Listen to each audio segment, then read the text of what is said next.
Ethiopian kale, known locally as Kanzira, can easily be mistaken for other types of kale such as sukuma wiki due to their striking similarity in appearance. However, Kanzira has distinct characteristics that make it a unique and valuable staple food in many Kenyan households. Its widespread popularity underscores the importance of showcasing local vegetables that Kenyans resonate well with, as a step towards ending hunger through the adoption of this nutritious crop. Kanzira is not only delicious but also pairs wonderfully with a variety of dishes, making it a versatile addition to any meal. It's highly affordable, and with its consumption by almost all households, the market's demand remains strong. The benefits of Ethiopian kale are numerous. Unlike some other types of kale that are known for their acidity, Kanzira is a solution for those who admire kale but are concerned about its acidity. This makes it an excellent option for those seeking a milder yet equally nutritious alternative. Now, let's hear from the expert and learn more about Ethiopian kale and its benefits.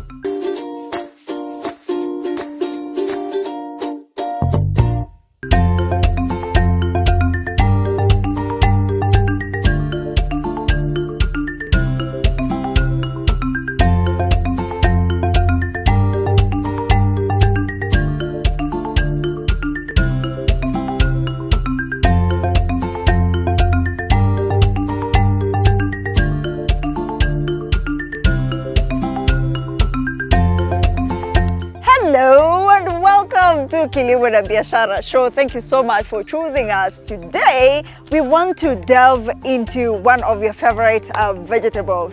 I'm speaking about Ethiopian kale. I know there are different varieties of kale. There's sukuma wiki, but this one specifically is Ethiopian kale. Many of you know it as Kanzira. I don't know how it's called in your native language, but that's the most common one, Kanzira. And to know the difference, we'll have to talk to the expert, right? And know what are the benefits of Ethiopian kale as opposed to the rest of the kale available in the market. Shall we engage him? Let's go. Collins. Hi, hello. Linda. Karibu sana Mutindi Farm. How are you? Asante sana kwa kukuja kwanza. So tell me what's happening here. Here we are preparing these beds to plant seeds for Kanzira, better known as Ethiopian kale. But now introduce us to Ethiopian kale. Ethiopian kale is a delicacy. It's a vegetable that is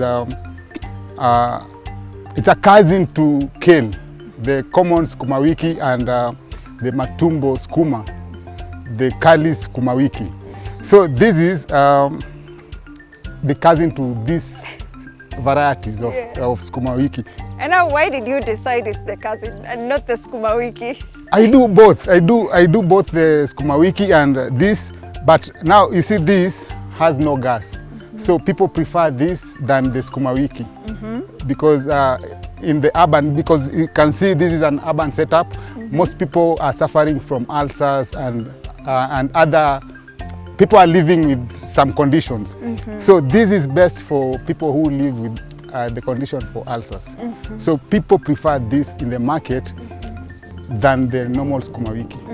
Yeah. So when it comes to growing Kanzira or Ethiopian kale, is it similar to when you're growing sukuma wiki or kale? No. Sukuma wiki, you have to put it on a seed bed and wait for 30 days. But this one, you just have to prepare. You see the way I've prepared land. You just prepare land, make sure the ground is soft and level.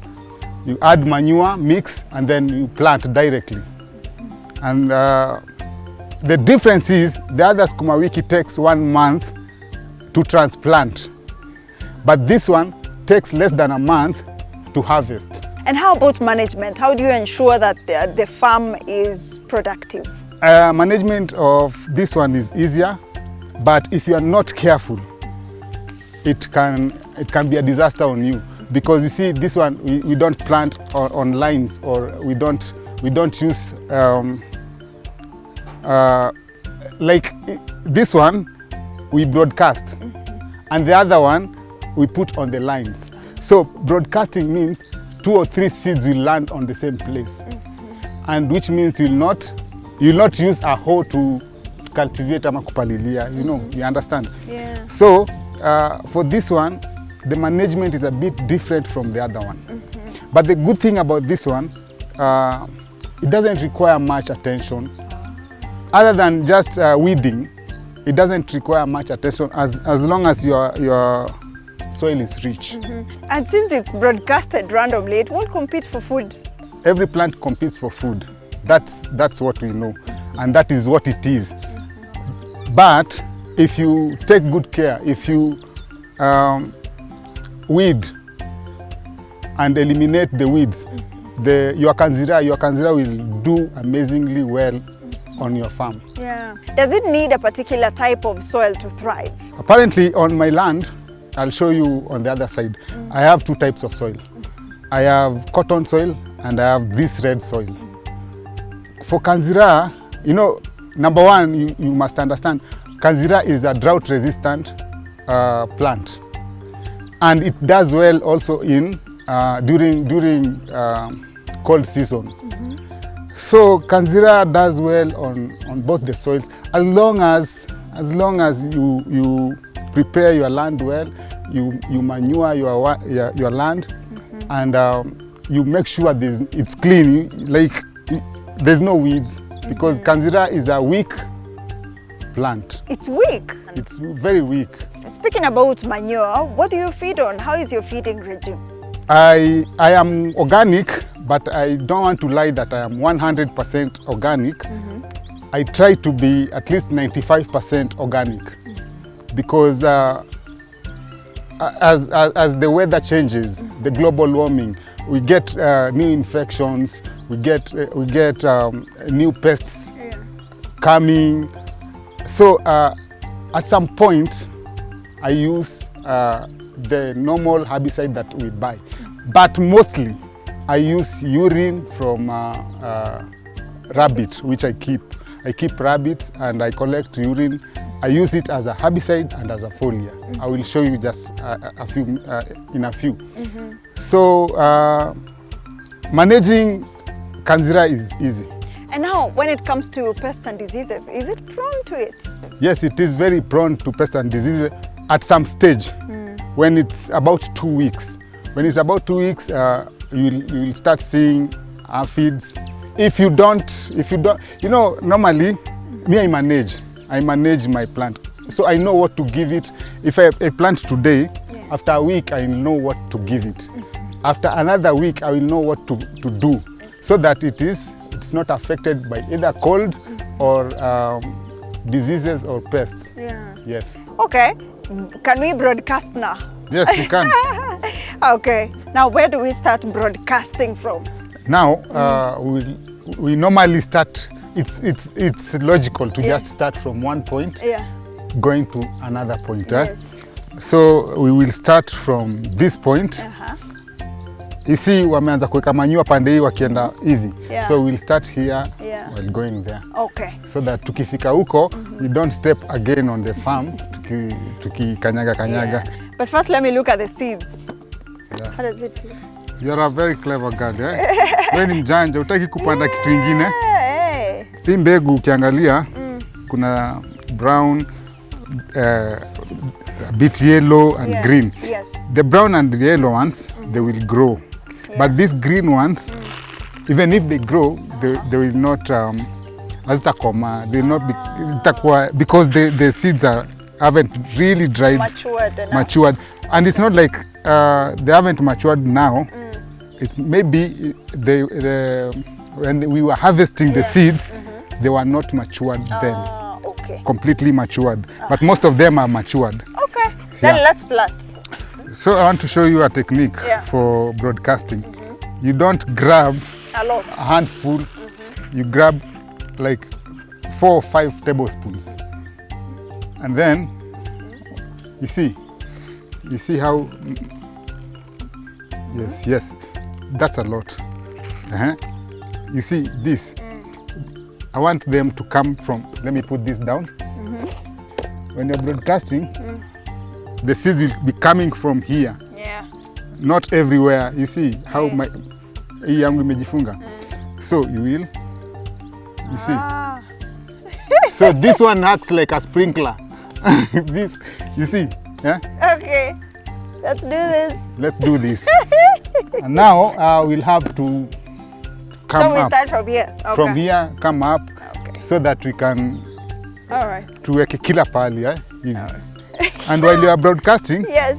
unasimama kwanza mahali pamoja, and then Oh. you make sure Am I around dropping you. something really? Yes, you are. You make sure around you Yes. it's filled, and it's about, Let me have some more. yes.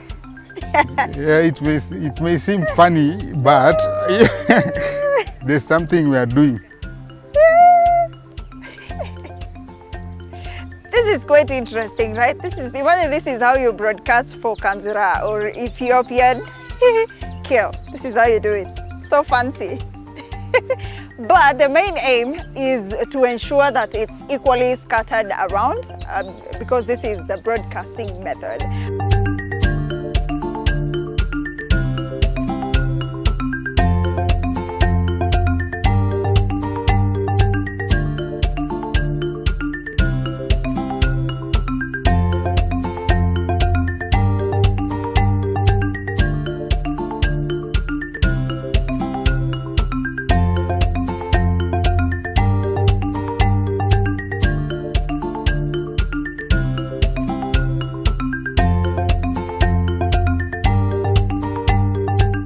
Ethiopian kale or Kanzira offers numerous opportunities for value addition, making it a versatile and valuable crop. One of the simplest ways to add value to Kanzira is by turning it into dried vegetable chips. These chips can be seasoned with various spices and herbs to create a healthy and tasty snack, perfect for health-conscious consumers looking for an alternative to traditional potato chips. Another option is to create a ready-to-use Kanzira powder. This involves drying the kale and grinding it into fine powder that can be added to smoothies, soups, and stews for an extra additional boost. This form is convenient for busy individuals who want to incorporate more greens into their diet without the hassle of preparing fresh kale daily. Kanzira can be used to make delicious and nutritious juices and smoothies. By blending fresh Kanzira leaves with fruits like pineapple or banana, you can create a refreshing drink that's packed.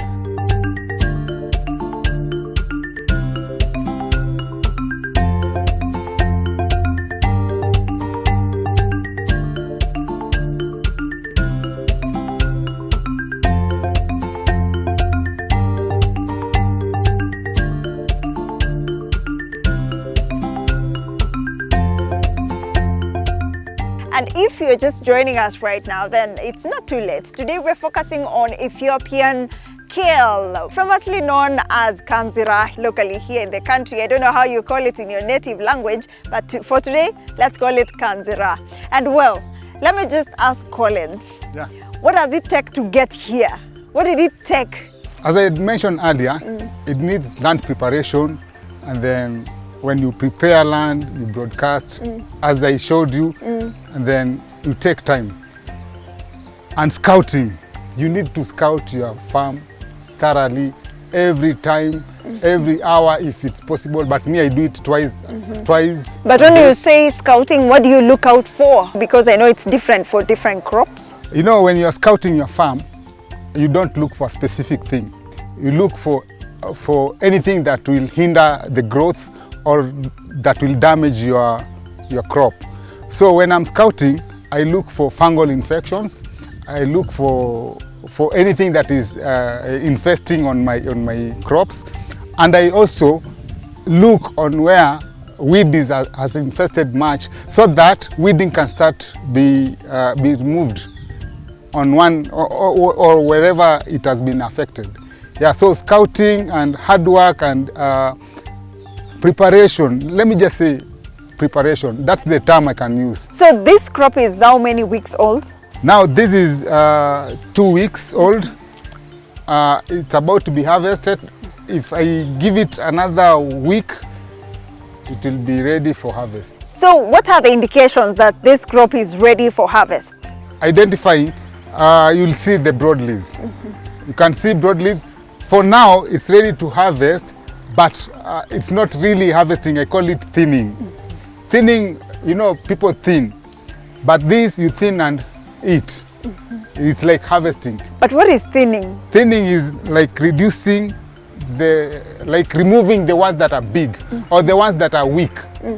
For this, we will remove the ones that are broad leaves so that they can give the small leaves space to broadcast. When you thin, more light come in, and so the leaves consume more light, and it helps for the crop to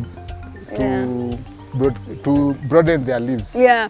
You speak so fondly about this crop, but what are the challenges you've experienced so far in your journey into this? There are challenges, of course, in Kanzira farming. Number one is the cold season, because seeds really don't sprout in the cold. Or if they sprout, the percentage of the sprout is very little. So that is the biggest challenge I can have, because I don't think, I hear people say that you can transfer Kanzira, but this plant is very, very weak. If you pluck this plant, it will not even take 6 hours before it freezes. Yeah, it becomes very weak. So I don't really recommend transplanting. So when it's cold, I don't just put it. Naeka kitu ingine, nasema acha kwanza, for now let me just not put Kanzira. So that's the biggest challenge, the cold season. Let's talk about the capital investment, and so far, how are the returns? Let me say something for sure, that's for sure. Every horticulture, every vegetable has its benefits. But I prefer Kanzira and sometimes Kunde. I alternate sometimes Kunde and Kanzira because it takes short time. It feeds, it's a high feeder of course because we use manure, but it takes very short time, and it doesn't really need much of insecticide or pesticides for you to have good quality manure. And another thing is the customer rate. The customer rate is higher than the supply. So yeah, this thing is lucrative and it has no bargaining power. So mimi nikikwambia ni 50 ni 50. Ukitaka wewe achana nayo. How much do you sell this crop? How much does Kanzira go for? Another thing is I really don't have a fixed price for my crops. But approximately I will say a kg goes for between 25 to 35 shillings, approximately. Yeah, but it doesn't go lower than 25 shillings, even if it's a high season. Yeah. So where is your market? Who's your target market? I really don't struggle with the market because if the crop looks good, people will just refer. Even the people walking around and friends who visit the farm, they just refer people, and I don't have like a struggle to market it. So people just walk in and ask, and they refer people. So I target everyone that eats mboga. So that's my target market. With your understanding of Kanzira, did you study agriculture, or how is your journey into agriculture? Yes, I studied agriculture in primary and high school. And the college that I went to, I went to Egerton University. And everyone knows Egerton University is School for Agriculture. Although I didn't do agriculture, but I have knowledge about agriculture. And one thing, when you are passionate about something and you start doing it and doing research on it, because nowadays you just the research is just at the click of a button. Yeah? And you forgot to mention that you are a DJ as well. Yes, I am a DJ by profession, but I didn't even start with the DJ. I started off as a solo performer in primary school in class 4, and then I transitioned from that and became a DJ at the college, and then I became a producer, which I still do. I'm a producer. I'm the only producer who makes music for the deaf. And then now the interest is still growing. I'm becoming a farmer. Oh, you know, once a farmer, always a farmer. Always a farmer. This is not going to stop because my dad has already given me land, as you guys can see. And hii ni interest ingine poa. That is so na hii good. kitu ni poa, iko na do. And what could be your message to the youth, because you're youthful as well and you're doing an amazing job? For the youth, I would like to encourage you to venture into farming. Farming, you can never go wrong with farming. Food. By the way, you know, everyone depends on food. When you're hospital, you need food. When you're singing, you need food. When you're working, everywhere. I mean, everywhere you just need food. So you never go wrong with food. But one thing, you must be there, because the crop needs attention like a baby. You see, once you put your seed on the ground, you need to scout your farm. You need to make sure you have followed the right procedures. Because some people just come at the farm and plant and expect magic. No, it doesn't happen like magic. This thing is work. This thing is paying more than anything that I'm doing in my whatever I'm doing. So this thing, I would encourage you to venture into farming, and not really Kanzira farming, because it depends with their region. Just do a study, contact your agronomist, watch more documentaries about farming. There's so much online, and you can make a living and you make money out of it.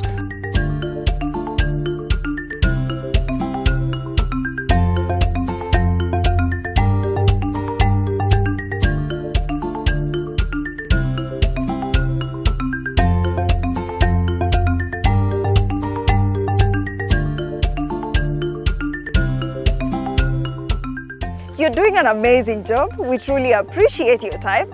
So thank you. Karibu. And thank you for being part of the show today. I hope you've learned something about Ethiopian kale, the advantages of planting Ethiopian kale as opposed to having the typical kale that we call sukuma wiki. Well, that has been Kilimo na Biashara show this episode. We truly appreciate you. See you again next Sunday for yet another exciting episode. My name is Linda Koskei.